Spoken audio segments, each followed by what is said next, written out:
अभिजात भाषेचा दर्जा मिळालेल्या मराठी भाषेचा महाराष्ट्रातच धडधडीत अपमान सुरू आहे। अलीकडेच राज्य शासनाने दैनंदिन कामकाजात मराठी भाषा अनिवार्य केली।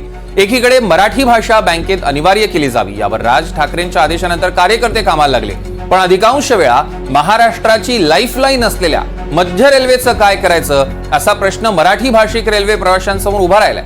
कारण मध्य रेल्वेच्या 139 या हेल्पलाईन क्रमांकावर मराठी भाषेचा पर्याय निवडला तरी आपला कॉल हिंदीकडे का जातो हा मुख्य प्रश्न आहे। कॉल सेंटरवरनं हिंदी भाषेत स्पष्टपणे ठणकावून सांगितलं जातं की बोलायचं असेल तर मराठीत बोला, मराठी में बोलना है तो बोलो नहीं तो फोन रखो अशी उद्धट भाषा वापरली जाते। प्रत्येक वेळी मराठीचा पर्याय निवडा असं सांगितलं जातं, पण तरीही तेच घडत राहत आहे। एनडीटीव्ही मराठीने केलेला हा रियालिटी चेक बघूया।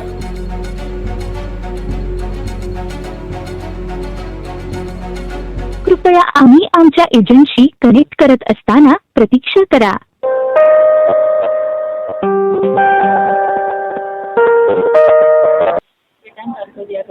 नमस्कार, ट्रेन स्वागत है। मेरा नाम मुजाहिद है। कैसे आपकी सहायता कर सकता है?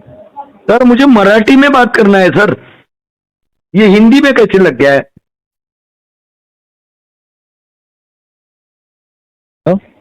हेलो, मराठी हिंदी में बोलिए सर।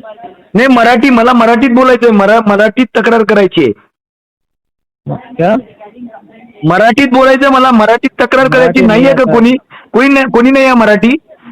मराठी सर, मराठी नहीं आता है सर, ठीक है। नहीं दूसरा जो मेरे को जोड़ के दो ना, मराठी चाहिए मुझे बात करने के लिए।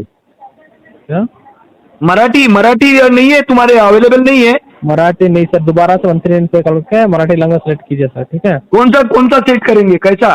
वो तो मराठी में ही चल रहा था ना, मराठी में कॉल चल रहा था। 13 पे कॉल करके दोबारा से है ना मराठी लैंग्वेज सेलेक्ट कीजिए सर, ठीक है। अरे मराठी लैंग्वेज सिलेक्ट किया था बॉस। वही सर सेलेक्ट किए थे अभी।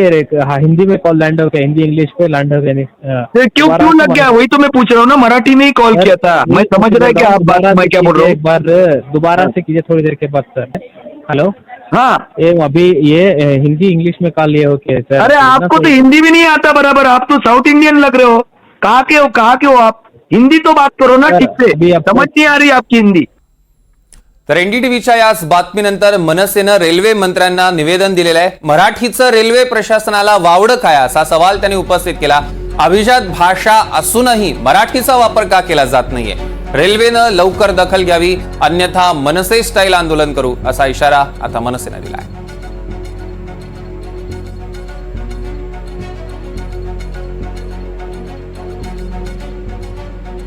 आणि महाराष्ट्र नवनिर्माण सेनेचे प्रदेश सरचिटणीस हेमंत गडकरी त्यांची पहिली प्रतिक्रिया काय ते जाणून घेऊया। हेमंतजी, काय सांगाल? ही बातमी एनडीटीव्ही मराठीच्या माध्यमातून आपल्याला कळली, काय सांगाल? मी सर्वप्रथम एनडीटीव्ही मराठीचं अंतःकरणापासून अभिनंदन करतो की त्यांनी या महत्त्वपूर्ण प्रश्नाला हात घातला आणि त्याबरोबरच आमच्या निदर्शनास आल्यानंतर आम्ही सुद्धा लागलीच या विषयावरचं गांभीर्य लक्षात घेऊन केंद्रीय मंत्री नितीनजी गडकरी व जे नागपूरचे आहेत व अश्विनी वैष्णव केंद्रीय रेल्वे मंत्री यांना निवेदन ताबडतोब पाठविलेलं आहे। शोकांतिका म्हणता येईल की खरं बघितलं तर 3 ऑक्टोबर 2024 ला मराठी भाषेला अभिजात भाषेचा दर्जा मिळाल्यानंतर मराठी अजूनही रेल्वेपासून दूर का आहे? तब्बल 6 महिन्याचा कालावधी झाल्यानंतर सुद्धा 139 क्रमांकावर मराठीचा पर्याय उपलब्ध नसणे याबद्दल महाराष्ट्रातले जे 48 खासदार संसदेमध्ये जातात त्यांनी हा प्रश्न उचलून धरायला पाहिजे होता, कारण की बरेचसे खासदार हे भारतीय केंद्रीय सरकारच्या सुविधेनुसार रेल्वेने सुद्धा प्रवास करत असतात आणि जे प्रवासी रेल्वेने प्रवास करतात मराठी विशेषतः त्यांना 139 क्रमांकावर गाडीचं वेळापत्रक असो, मेडिकल इमर्जन्सी असो वा तब्बल 8 सुविधांचा फायदा मिळत असतो, तर त्याच्यावर मराठी का उपलब्ध नसेल? आणि मराठीवर जर का आपण बटन दाबल्यानंतर सुद्धा किंवा क्रमांक फिरवल्यानंतर सुद्धा तो हिंदीकडे वळतो, ही खरोखर दुर्दैवाची गोष्ट आहे। याच्यावर रेल्वे प्रशासनाने ताबडतोब लक्ष द्यायलाच पाहिजे, अन्यथा तुम्हाला माहिती आहे मराठी आणि मनसे हे एक अतूट नातं आहे। आदरणीय राज ठाकरे साहेबांनी आता गुढीपाडव्याच्या मेळाव्यामध्ये मार्गदर्शन केल्यानंतर लागलीच मनसेने जे बँकेचं व्यवस्थापन आहे त्यांच्याकडे धाव घेतलेलीच आहे. आता आम्ही रेल्वे प्रशासनाकडे सुद्धा धाव घेऊ. महाराष्ट्राच्या 48 खासदारांनी हा विषय आधी का उचलला नाही आणि त्यांनी तंबी दिलेली आहे. भारतीय रेल्वेने सुधारणा जर केली नाही तर मनसे आपल्या पद्धतीनं याचं उत्तर देईल. संजय तिवारी, एनडीटीव्ही मराठी, नागपूर.